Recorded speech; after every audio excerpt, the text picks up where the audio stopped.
What happens when new writers imagine big, expansive worlds with big, expansive stories set in them? Most often, they fail massively. And that's exactly what happened to me. The first book that I ever wrote was an absolute mess. I was in love with writing and thinking about big fantasy and science fiction worlds. I wanted to write stories with massive histories and pages of interesting lore. From family lineages to historical context around nations, states, and other realms. I loved everything about world building. World building was the first thing that I think I fell in love with when it came to writing. Whether it was figuring out plate tectonics of continents or understanding the cultural makeup of very niche territories and towns. It was fun and fascinating to build an entirely fictional world. I think when we first approach world building and when we first start world building as new and emerging writers, we draw a lot from our influences. And at the time, I can look back at the direct influences that I was drawing from. If it wasn't fantasy stories like Name of the Wind, A Song of Ice and Fire, and the Broken Earth trilogy, it was sci-fi stories like The Expanse, Red Rising, Dune, and the Hyperion Cantos. All of these have big worlds with big stories. I didn't really know a thing about world building or storytelling at the time. I had no concept of the nuances and the rules that kind of go into telling a thematically compelling story or a functional world. That nuances that go into telling a story often are lost amongst the creative energy that you might have when you are first starting out. I wanted to write a big livable world like all of those others that I had read and seen before. And when it came time to actually write that story, I constantly was sacrificing the story or time put towards the story to more world building, when at the end of the day, I ended up shelving the project entirely. The jumbled, massive Goliath of a mess was put off. But I did learn a lot. And if you're currently in this sort of stage of your own writing career, or if you are newer to the scene of writing, or maybe have been writing in the same world for an extended period of time, you might have learned a thing or two as well. It's good to try stuff out and to love the process of world building, or the art that goes into world building, the creative control and freedom that isn't being constrained by any person or group of people. Have fun doing it, but also you should learn while doing it. The first thing that you should understand, though, is that world building needs to be earned. Your world is interesting, and I get that you want to showcase all of the cool things that you've created, researched, and written. However, you need to earn your readers' buy-in before showcasing all of those world elements. Nearly all of the examples that I'm going to be referencing in this video will in some way have earned a viewer or reader, or even in some cases, a player's buy-in. Whether it's the hook at the very start of the story, an interesting concept, compelling characters, or enough intrigue in the setting that we beg for more information. The world that we are writing is kind of like a giant pot of water. We want to boil the frog that is in this pot of water. But if we turn up that temperature too quickly, the frog, or in this case, the reader, will abandon ship. They will jump out and because of the overwhelming nature of all the information that they are being given about your world. We want to slowly turn that heat up, and before the frog, or the reader in this case, knows it, they are in a pot of boiling world building water, wanting to learn more about this place that you've created. But what will keep that reader in this pot of water are all of the other elements of your story that might be compelling or might hook a reader. It's best to find something else that your reader or viewer might be attracted to, where then we can tie that thing to the rest of the world. We see this in Frank Herbert's Dune, when we are invested in the character, Paul, and slowly learn about the usage and the influence and the importance of spice and how it impacts everything around it, from the rest of the universe to the culture and the food and the political dynamic on Arrakis. Paul becomes this conduit where we can learn about this new world through. There are other characters, of course, but Paul being our main protagonist, he is the one that we sort of experience this world through. We can also see this in the West world, where in each episode of at least the first season, we are introduced to more and more elements of this strange theme park. We start to get a bigger idea of not just the world of the park, but also the world outside of it, through the different characters and their dynamic when they are at the park. This is further expanded upon in the later seasons, but the level of restraint shown in the first season is one that we can really become invested in the characters and the central mystery and themes. This leads us, the viewers, to crave more information about not just the world or the origins of the park, but also in the world outside of it. If you're getting value out of today's video, please consider liking and even subscribing, as it's a good way to help grow the channel, but also as a good way for me to know what topics are resonating with you and what topics you might want to hear more of in the future. World building and setting are not the same thing. I have talked a little bit about this in the past, which I will link to some videos, but we should separate these two concepts in our brain and sort of in our approach. The best way that I tend to explain this difference is that if we are building a house or a building, world building will be all of the materials we have laid out. World building will end up being the structural support in the foundation and behind the walls, but won't really ever be seen necessarily by the viewer or reader. It's going to be your plumbing and electrical in the walls, the foundation in the basement, and the structural supporting elements throughout the rest of this building. A guest will walk into a room, flick on the lights, and the lights will turn on. They don't know what the ampage is or where the wiring is running to. They might know where the breaker is or their breaker room, but they won't necessarily see all of that wiring done behind the wall. And they don't need to know. They don't need to know the configuration of the wiring, or in this case, the configuration of the world building that you've done. They don't need to know what sort of gauge your studs are or what the welds are like on your plumbing. They just need to know that it's going to work. They just need to know that when they flick on that light or turn on the faucet, something's going to happen. And to also take this a step farther with this construction building analogy, you, the writer, don't always need to know how everything is working behind the walls either. Think of yourself as the project manager of sorts. You're not the electrician. You're not the one running the wires. You just know that the wires will need to be in that wall over there. Or you need to know that that wall over there needs to be structural, while the other one might just be decorative. Not everything needs to be figured or written out about your world. You will give this illusion that you know where and how everything is placed in this world. But at the end of the day, all that they're seeing is the design elements. All they're seeing is what is put in front of them.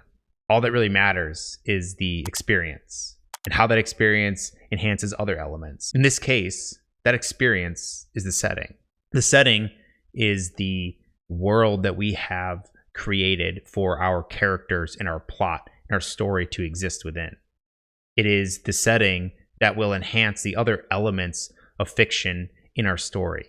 Now, with all of that context, that setting can be portrayed in kind of one of two ways, or somewhat of a combination of these two things. The different elements that we have in our story might delve into one of these two things more so than other elements of our setting and world building. We can either have atmospheric world building elements or realistic world building elements. And this will vary. This can be one part of our setting and our world building might be hyper realistic, while another element is more atmospheric in its presentation.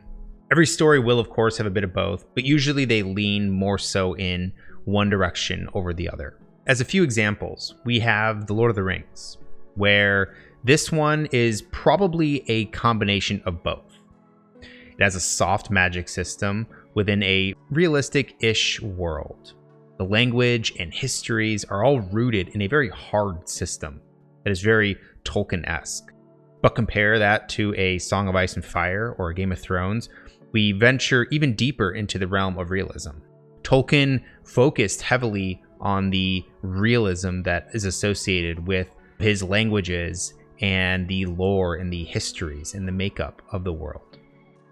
But where he was more atmospheric was in the nature or the actual governing principles of the different rulers and kings. There was a big bad that, although yes, had a clear path of how they were created and why they were there. But if we compare that to the grayness of some other fantasy, we understand that perhaps he didn't go into extensive detail regarding the different kings' tax policies. Tolkien didn't really delve into the philosophy of good rulers and bad rulers. The duality of good and bad are a bit more atmospheric, in my opinion, which is common in Tolkien-esque fantasy. On the other hand, we can look at a more realistic approach to world building and world building economies in the Name of the Wind's currency and even their magic system. But similarly, we can look at a comparison between a much more realistic science fiction series versus a much more atmospheric science fiction series, using The Expanse and Star Wars as examples. Star Wars takes on a very atmospheric approach to their world building as a whole. Our suspension of disbelief needs to be engaged a bit more here, and we focus on the other story elements as opposed to trying to understand the hard rules of the world. It seems that the more we look at these hard rules of the world tends to break more and more. Like how someone goes and finances the Death Star, or what the physics are of blowing up an entire planet. The Expanse, however, goes on to build its immersion through the realistic elements it focuses on. Now, don't get me wrong, the characters and the story and even the thematic presence of The Expanse are all great as well. But we are specifically talking about world building here. The Expanse feels like a far off, not so distant future with the political structures and the space travel, and even the space combat and the societal development and strife being very real in their nature. There are a few fictional elements woven into the fundamental structure of this world, but as a whole, it stands out as feeling like a near future. And then, of course, the best example I think used when it comes to more atmospheric worlds is looking at just about any Studio Ghibli film. The settings and the worlds appear to be real and make sense, but when we take a step back and analyze it, it feels more like a dream than anything else. Similarly, we can look at fictional fantasy worlds like Piranesi. I have no idea if I pronounced that right, which is a wonderful book that feels like some sort of strange dream. We have no real idea how this world exists, but in the context of the mystery in the characters, it is the perfect fit. Or even we can read a short novella like Silver in the Wood, which is a great example of a very atmospheric setting, which is, though, common amongst many fairy tale-esque or fairy tale inspired stories. You can probably look and pick out many others that have very atmospheric worlds or atmospheric settings. But the main thing here is to know what elements of your story you are going to want to be atmospheric or realistic, or either or none.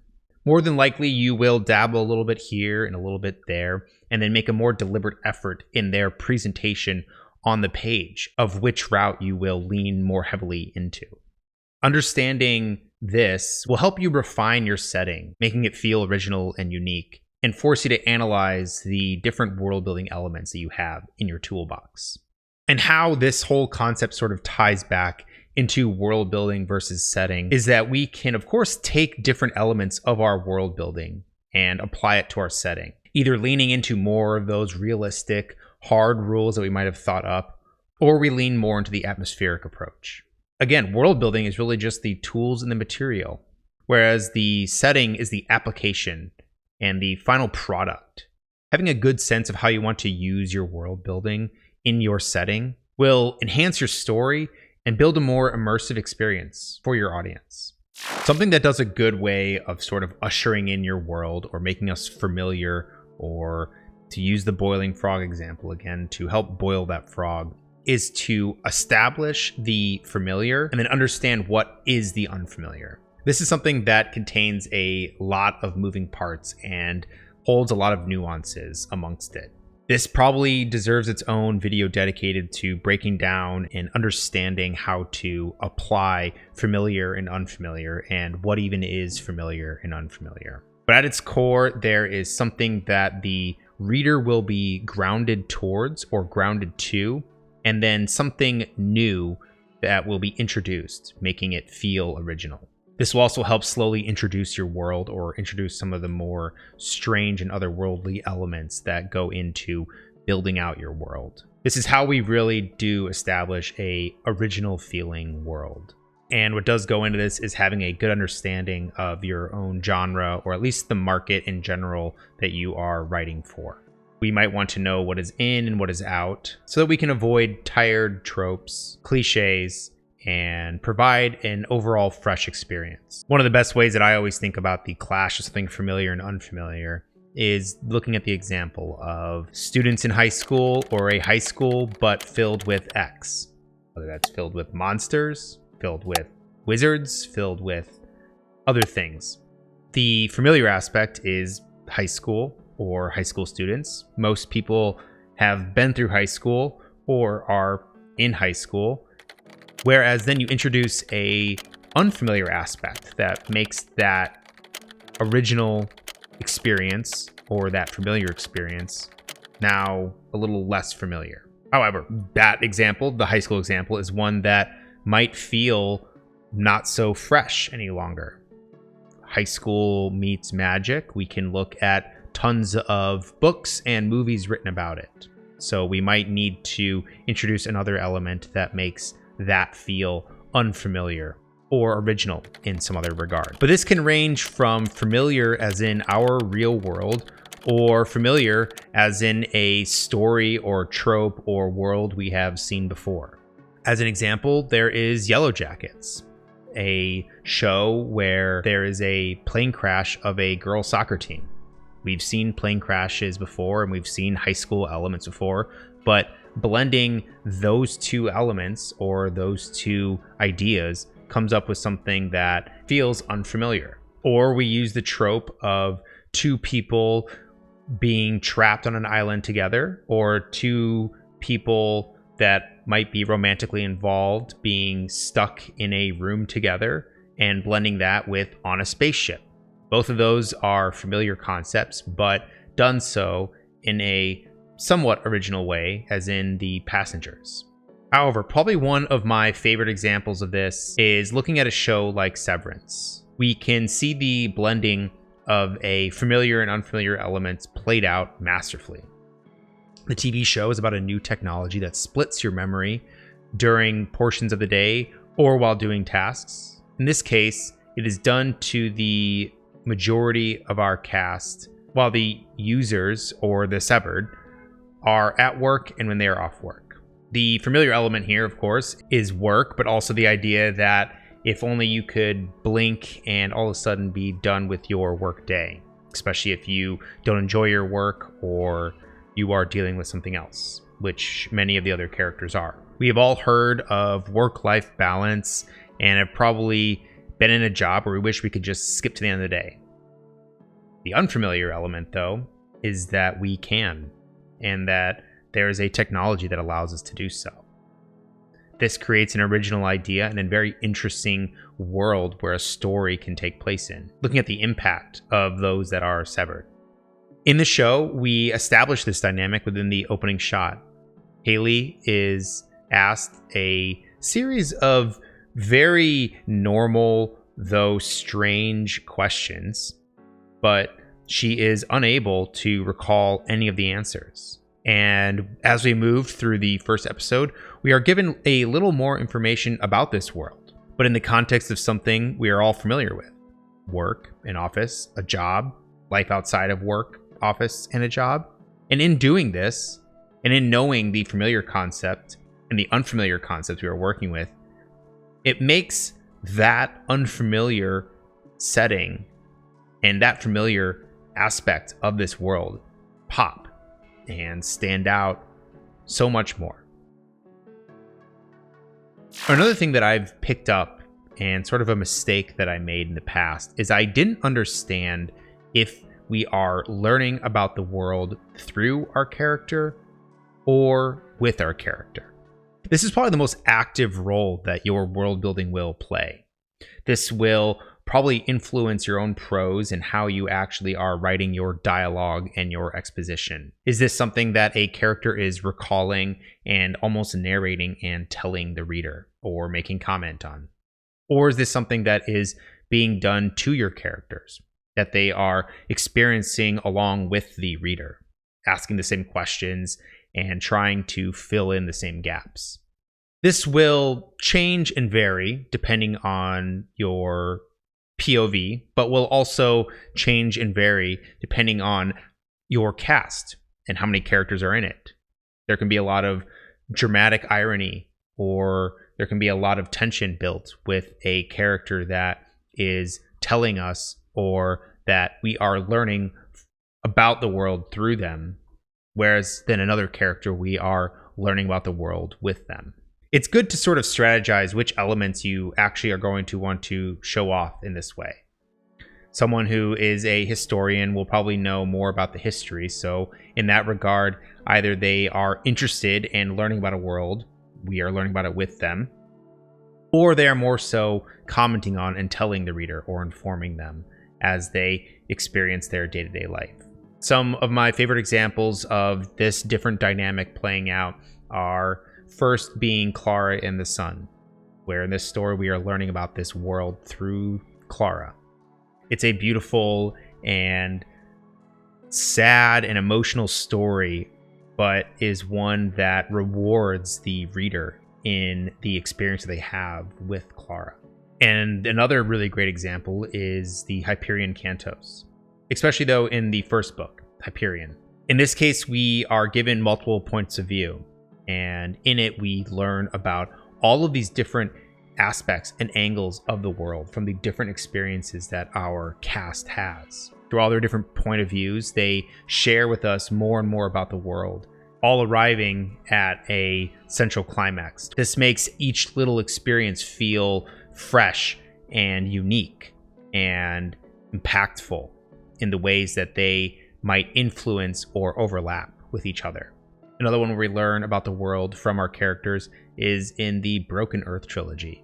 This one does an excellent example of doing almost all showing and very little telling.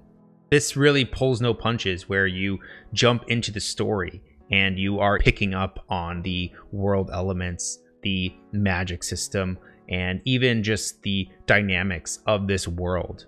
This is an excellent example of how to deal with exposition and how to write exposition through dialogue and experiences. And then finally, another one, or one that does a bit of both of this, is in Severance. In the work self and in the out of work self, we are given two different experiences. In the work self, we are learning about this world with that severed part of our character, whereas on the unsevered part of them, or the part that is outside of work, we are learning more about this world from them. This is probably going to be one of those things that if you've been world building for a while, that you likely have heard to use. The iceberg method, or the iceberg theory, is one that sort of gets wrapped up into the idea of setting versus world building, that we don't necessarily see everything that's going on behind the walls. But this more so speaks to the experience of the audience. This method or theory can be applied on the narrative level, but also can be used while you are world building. At its core, the iceberg theory is essentially that everything that you see above the water, so the visible part of that iceberg, is everything that will appear either on the page or that you will have figured out. The rest that is below the water will either be stuff that the reader does not ever interact with, or it is the rest of the world building that you've done. You are only going to showcase that little bit above the water, and the reader really is only ever going to interact with that little bit. And you also may only need to really understand that little bit. The main goal, though, with the iceberg method is to establish trust in your reader that you have considered all of these other things and that what they see above the surface, that there is a massive iceberg below it. We want to control how much we are showing and being sure that we are establishing and building a level of immersion. This will create an illusion of sorts, making the audience think that you have built your world out more so than you actually have. In some cases, that might be true, but in others, the iceberg below the water might actually be smaller than what they assume, but they trust you in that you have thought of all these other elements of your world. One, we don't need to show our entire world, and two, we don't need to figure out our entire world. That's because one, it's a lot of work, and two, it's not even necessary. World building should help you tell a better story, not replace it. There is a power in omission as well. It can create a sense of wonder and mystery, making the world more curious to the reader, making them eager to learn more. Some steps to building a healthy iceberg are that we need to understand the story first. After that, we can identify the world and the iceberg. The world being everything above it, and the iceberg being what might be below it. We need to establish what the reader or viewer needs to know, this taking place on the surface, and then consider what needs to be established below the surface, stuff that isn't necessary to be seen.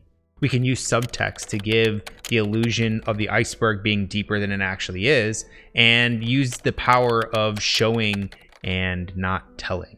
We need to show restraint on what we are building out in our world. Omission will build wonder, especially if placed strategically. The goal again should be to build trust in your reader, to build trust that you have considered all the stuff below the surface, the trust that there is something below the surface.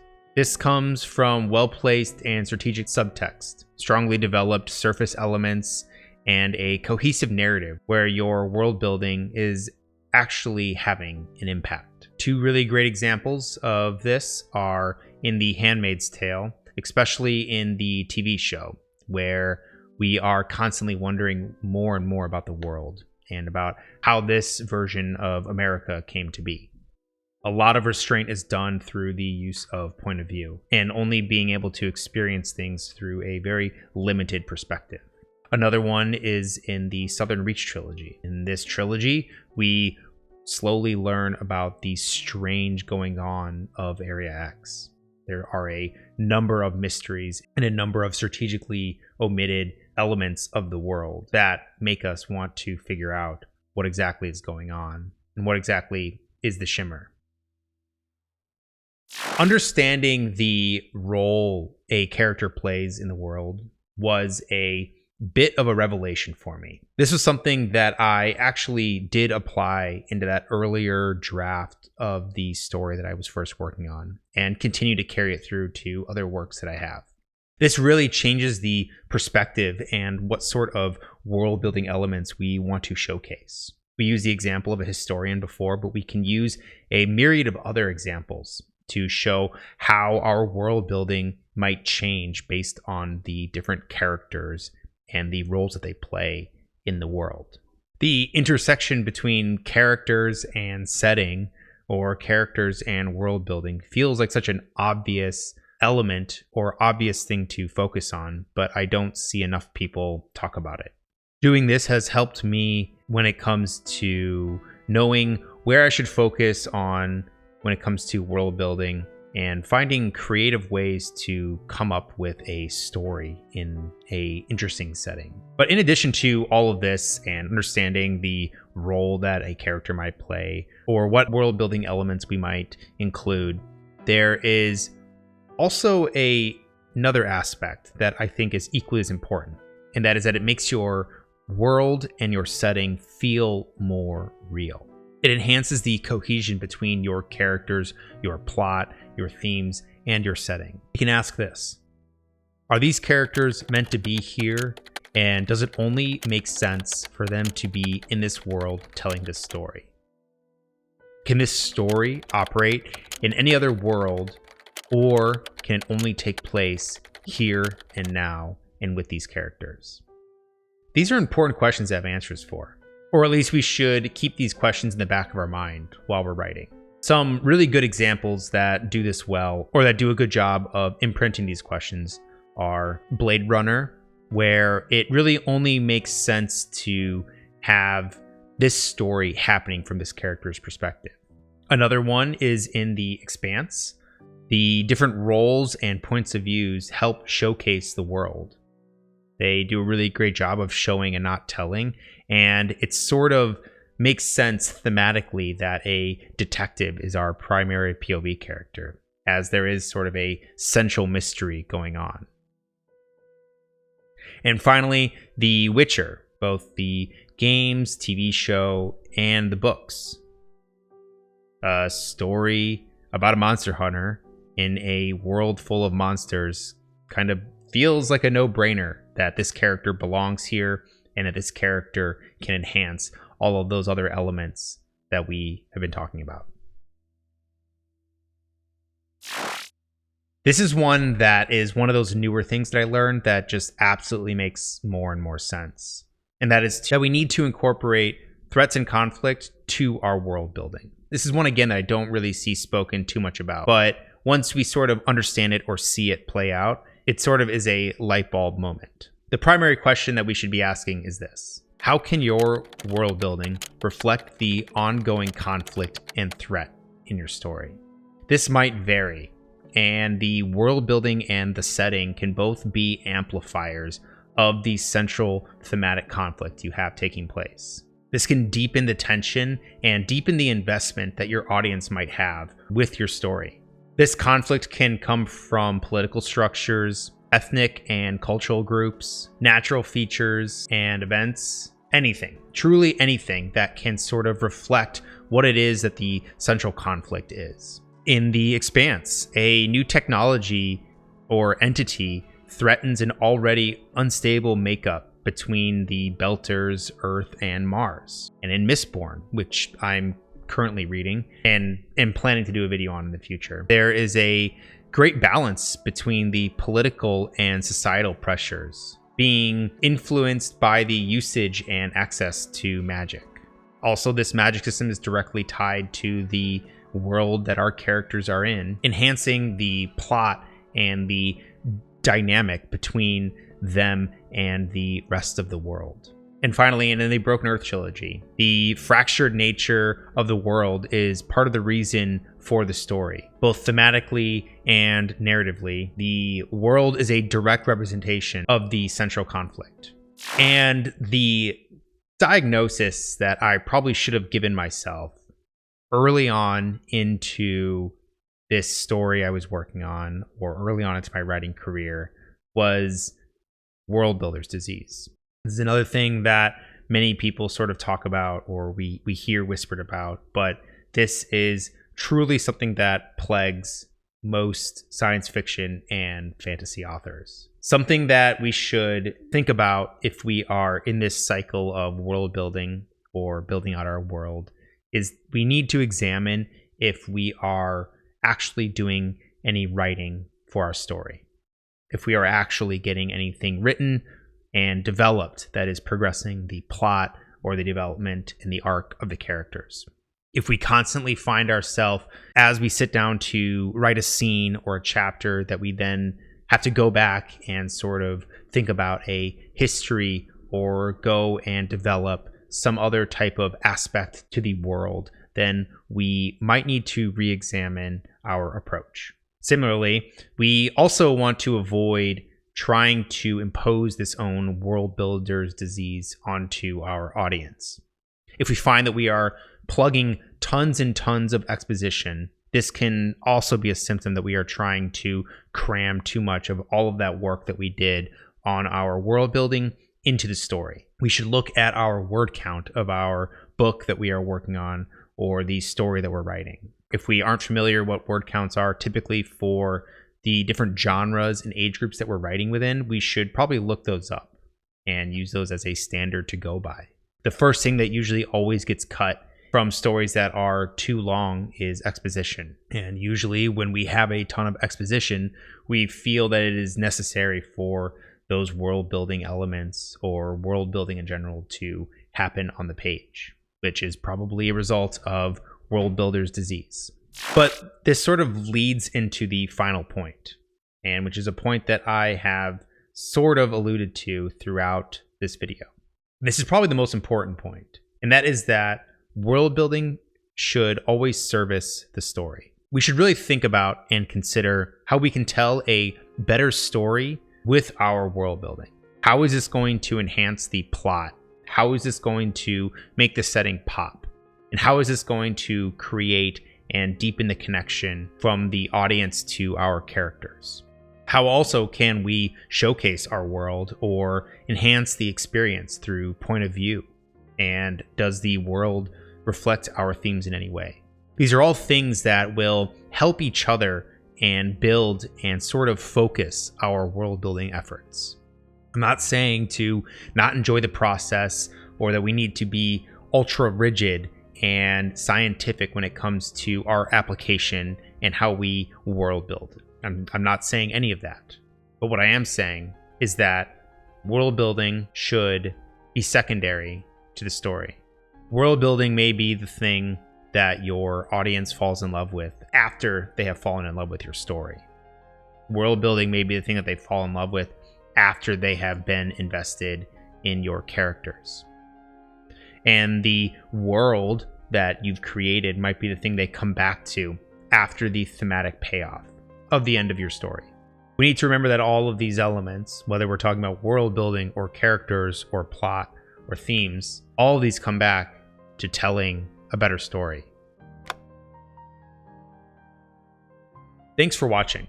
This was a much longer video recording wise, but I felt like going into more detail when it comes to this sort of topic. I'm curious to hear what you think.